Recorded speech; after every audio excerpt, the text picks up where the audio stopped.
the Prime Minister of Antigua and Barbuda, Gaston Brown, publicly and unreservedly apologized to the Rastafarian community in Antigua and Barbuda, who were marginalized as social outcasts and actively discriminated against for decades. In the eyes of the colonial power that ruled our country for 3 centuries, the sins of the Rastafari were twofold. First, their complete rejection of a British imperial culture that enslaved people of African descent and amputated their connection to their ancestral homeland in Africa. And second, their determination to shape an identity that refused to succumb to the desecration of their culture and their religious beliefs. For these transgressions, they were marginalized and alienated for almost 100 years throughout the Caribbean. It is a tribute to their endurance and their innate capacity that the Rastafarian community throughout the region, and now increasingly in many parts of the world, have produced professionals in medicine, in science, in the halls of academia, and in the performing arts. In the words expressed in song by the most internationally known Rasta, the iconic Bob Marley, we refuse to be what you wanted us to be. We are what we were, and that's the way it's going to be. Out of a dark colonial past of their forebears, Rastas have risen up to affirm their self-dignity, their African heritage, and their worth as human beings. They have shown that from the margins of society can come energy and creativity that can spread around the world and captivate it. Prime Minister Gaston Brown said the following in his public apology, and I will read what he said. Many of our ancestors were defiant until death, tortured, broken on the wheel, and beaten to death. Others succumbed to the lash of the whip, to the daily grinding down by the exploiter's boot, to the respite that was offered by acceptance of the oppressor's rule. You, the Rastafari, remain defiant in defense of your culture and human dignity. So, you had to be marginalized, scorned, victimized, and labeled. But you endured. Living in your own community, growing your locks, and retaining your own religious connections. Cannabis for you was not a mind-numbing drug that disembodied your spirit from the Babylon in which you endured. It was a vehicle for religious communion with Zion, the place where black people lived with dignity, in freedom, and connected to their being. Regrettably, even as the colonial establishment retreated from whence they came, and people born in Caribbean countries replaced them in authority, the Rastafari continued to be marginalized.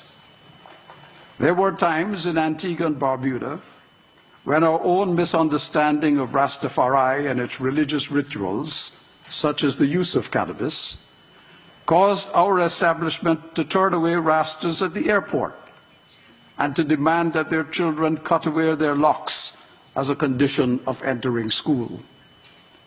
Even our churches scorned the Rastafari.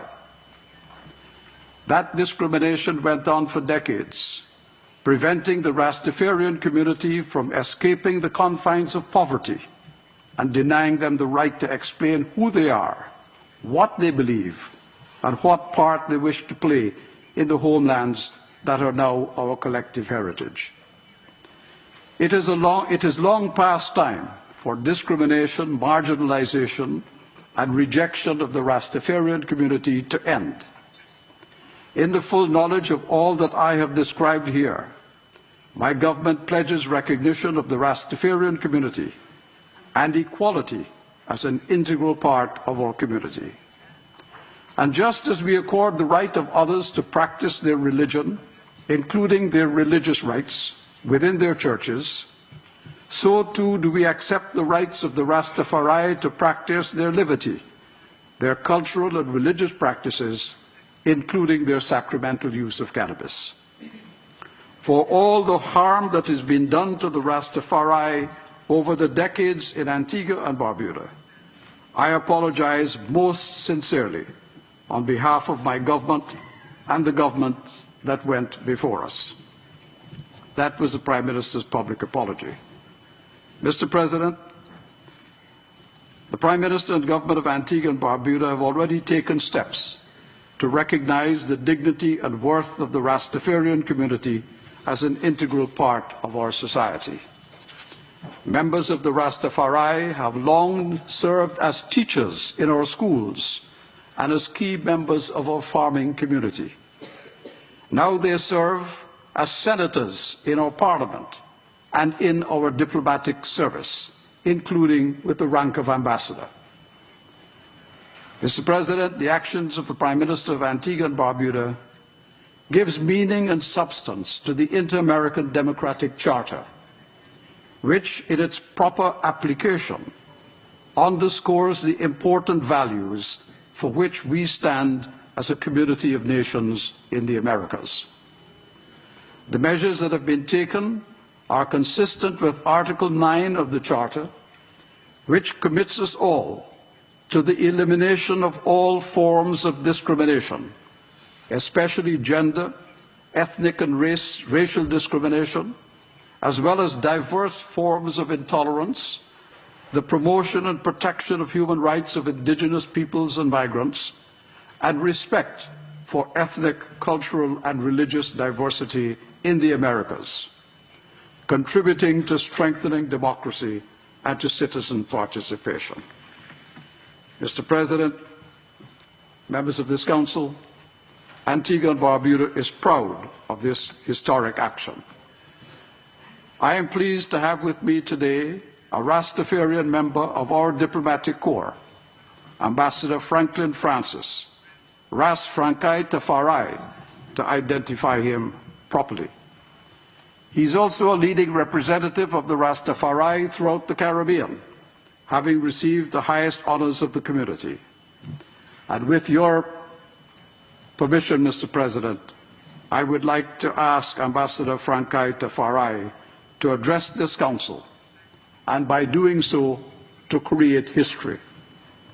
He will be the first member of the Rastafari community to speak to such a high-level representative body of the nations of the Americas. And if I may, I will invite him to speak. Thank you. Adelante, por favor. Please do. Franklin Francis. Good morning to the distinguished delegates, and greetings in the name of Haile Selassie I, acknowledged as the divine inspiration of the Rastafari nation.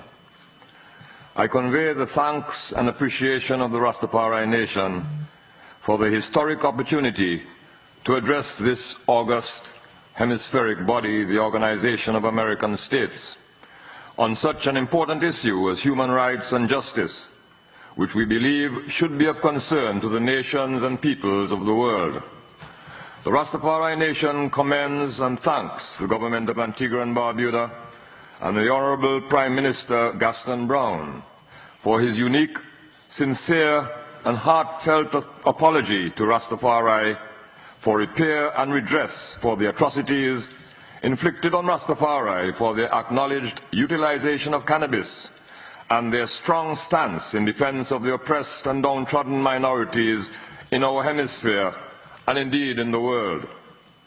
This apology comes on the heels of previous token allowances to the Rastafari community, including the admission of dreadlocks youth into the educational institutions in Antigua and Barbuda, and the cessation of the trimming of the dreadlocks covenant of incarcerated Rastafari brethren and sistren. The Rastafari Nation has long expressed our advocacy for the rights of Africans the world over, and our advocacy for the use of cannabis as a human rights issue, and view the prohibition of cannabis and the persecution of Africans through the immoral crime against humanity that was chattel slavery as contrary to United Nations Declaration on Human Rights as enshrined in the United Nations Charter and other conventions, including those in the OAS.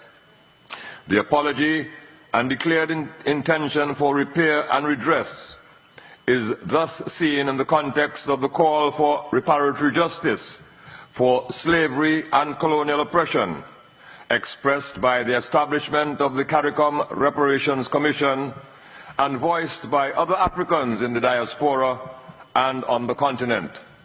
This call gains added significance, coming as it does in the United Nations declared International Decade for People of African Descent, 2015 to 2024.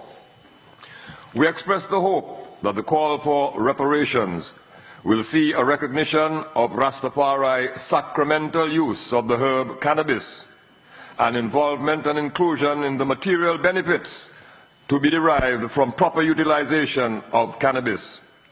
Further, that repair and redress will involve assistance to the formerly disadvantaged Rastafari and African communities, and for the Rastafari inclusion in the civil society, community, and societal deliberations on developmental and other issues of concern to all oppressed peoples.